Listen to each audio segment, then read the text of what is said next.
گوادر انسداد دہشت گردی عدالت کا فیصلہ مارنگ بلوچ سمیت بلوچ یکجہتی کمیٹی کے 4 رہنماؤں کو عمر قید کی سزا سچ کوئٹہ نیوز رپورٹ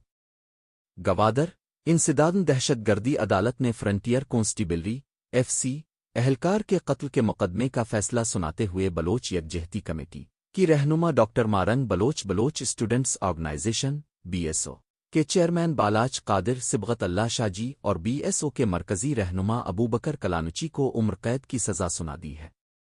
عدالتی فیصلے کے مطابق گوادر میں راجی مچی عوامی اجتماع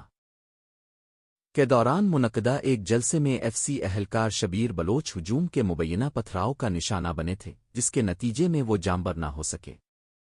استغاثہ کے مطابق یہ افسوسناک واقعہ گوادر میں منعقدہ بڑے اجتماع کے دوران پیش آیا تھا۔ عدالت نے مقدمے کی سماعت مکمل ہونے اور جرم ثابت ہونے پر مذکورہ بالا چاروں رہنماؤں کو عمر قید کی سزا کا حکم سنایا۔ یاد رہے کہ یہ مقدمہ گوادر راجی مچی کے دوران پیش آنے والے واقعے سے متعلق تھا، جس میں FC اہلکار شبیر بلوچ کے قتل کے بعد مقدمہ درج کیا گیا تھا۔